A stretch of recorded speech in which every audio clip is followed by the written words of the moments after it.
going for a nice bronzed look today, and I'm a pasty little paddy, as you can see, so I'm going to have to fake that look with some instant tan. I like to use instant because, as the name suggests, it's instant and great if you need to get ready in a hurry and have no time for developing tan. I like it as well because I can see it going on, so I get a really nice even finish, and this one from Penneys is lovely and dark, and it smells like sweets as well, which is a bonus. There is apricots in this tan, which gives it that really nice fruity smell. Jumping onto the makeup then, I'm starting with brows, and I'm using this brow pencil. This is in the shade Espresso, and if you remember from my last Penneys makeup video, I really like this brow product in particular, but unfortunately the shade I used was a little too warm. This shade here, like I said, is called Espresso, and it's a lovely match for my brows. There's a pencil on one end and then a spoolie on the other, and I just use that every so often to brush through the brows to make sure the product is really nice and evenly dispersed. To set that pencil in place to ensure it doesn't smudge or fade, I'm adding a powder on top, and I've just taken a mix of the two brow powders in the PS Love Brow Kit. The first colour is a wax, and I'm not using that today, just the two powders to get a nice match for my brows, and I just apply the product with an angled brush. Now I'm taking the Master Contour palette and I'm picking up some of that first pale cream shade on a small brush, and I'm using this product to carve out the shape of my brows. I like mine to be quite defined, so I'm running this all the way along the lower portion of the brow to clean up any mistakes and to add a little bit more definition. To prime the skin, I'm using the PS Pro Mattifying Primer, and I'm only using this on my chin. I don't have oily skin, but if I do get a tiny bit of oil from time to time, it'll be on my chin, so this is going to help combat that. Then I'm using the illuminating version, and I'm adding this mainly to the tops of my cheeks, and then I'm going to spread the remaining product over the rest of my face, avoiding the chin area. My skin is usually dry or dehydrated, so this kind of primer is very forgiving on my skin, and it's also going to give the highlighting products I use later on a little bit of a boost. For foundation, I'm using the PS Pro Longwear Mineralized foundation, and I'm using the tan shade today because I'm wearing fake tan. I've dot this on my skin, and now I'm taking the larger end of this double-ended brush just to buff the product into the skin. This brush is actually a powder and blusher brush, but I like to use it for cream and liquid products. I just find that it buffs and blends them out really well.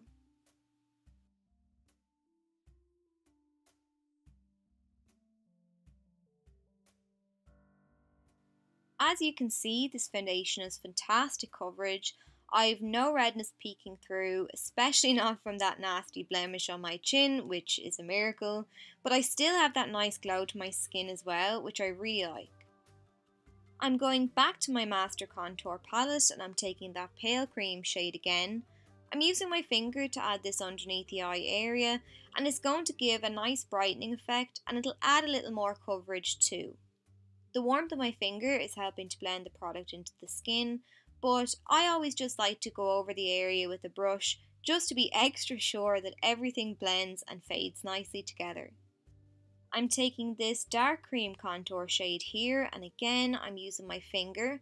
I'm adding this into the hollow of my cheek, and then I'm feathering the colour upwards to fade it out slightly.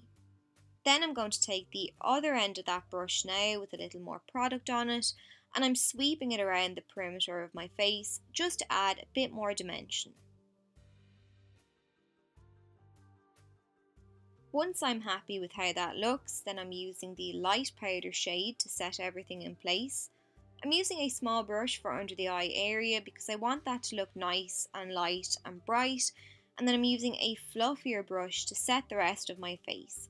And I'm using this kind of a brush because it's going to add a lighter layer of powder. To intensify the contour slightly, I'm adding the dark contour powder shade to the hollows of my cheeks. I'm using a small brush to get right into the hollows, and then I'm blending everything out with a large angled brush. And I used a light hand with the cream contour because I knew I was going to be adding in a contour powder on top. I'm using a lot of products, so I'm adding them in light layers to avoid looking cakey. I'll come back to the face at the end, but for the moment I'm moving on to the eye makeup, and today I'm using the PS Master Eye palette.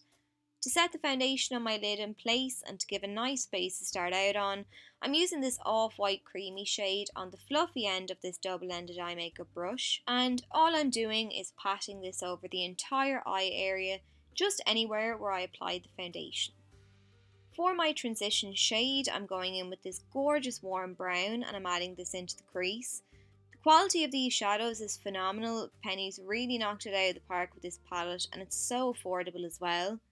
But once I'm happy with the pigmentation in the crease, I'm using a smaller brush just to blend the shadow down along the lower lash line. Then I'm taking my double-ended brush once again and using the blending brush just to make sure the edges are nice and soft. Next, I'm taking this shimmery golden brown and I'm using a C-shaped brush just to pack the shadow onto the lid, and by pressing and patting the shadow onto the eye, you're going to minimise fallout, and actually, I didn't have any. So I'm flipping that brush around now and I'm using the angled side to press the golden brown shade all the way along the lower lash line. Then I'm using my fluffy blending brush once again to fuse the lid shade and the crease shade together. I'm adding some depth to the eyes now, so I'm taking this darker shimmery brown and I'm patting it in kind of a C shape on the outer third of the eye. Then once again I'm sweeping the shadow down along the lower lash line and finally giving everything a nice blend.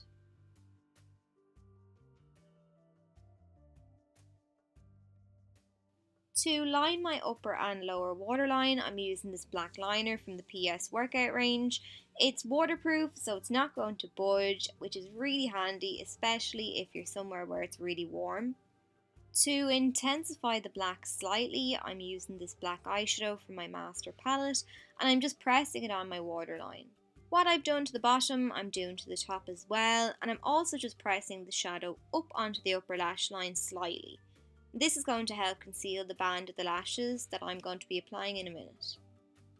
I've just picked up a tiny bit more of that black on a small pencil brush and I'm dabbing the black on the very outer corner of my eye, and then I'm bringing it down along the lower lash line as well. Just make sure when you're doing this step that you keep the darkness once again to the outer third of the eye. To clean everything up and make sure the edges are really soft, I'm taking the light powder shade from my Master Contour palette again and I'm buffing around the entire eye area. For lashes, I'm using the sultry ones. I love these. They're really nice and fluttery. I just pop the lashes in the middle of my upper lash line and then I tack down the outer and inner corners. To blend my own lashes in with the false ones, I'm using some mascara and I'm just pressing the wand in at the base of my lashes and then I'm pulling up through the lens.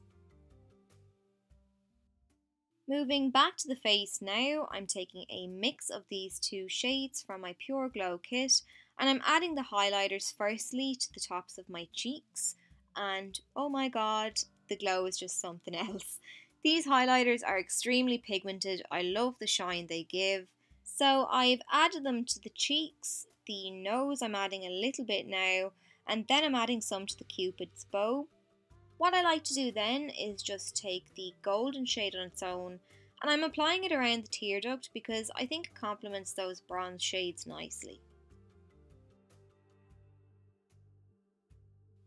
To line my lips, I'm using the PS Longwear lip liner pen, and this is a felt tip pen and it's really defined, so perfect for shaping the lips.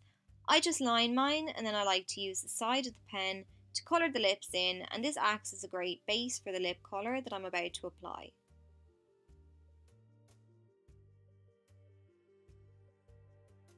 To finish off the look, I'm using this really vibrant liquid lipstick, and you could do any colour with this look. I just wanted to do something kind of fun and colourful, but once you've got your lip colour in place, then that's it. So I hope you enjoyed this tutorial and found it helpful. Thanks so much for watching, and I'll see you soon.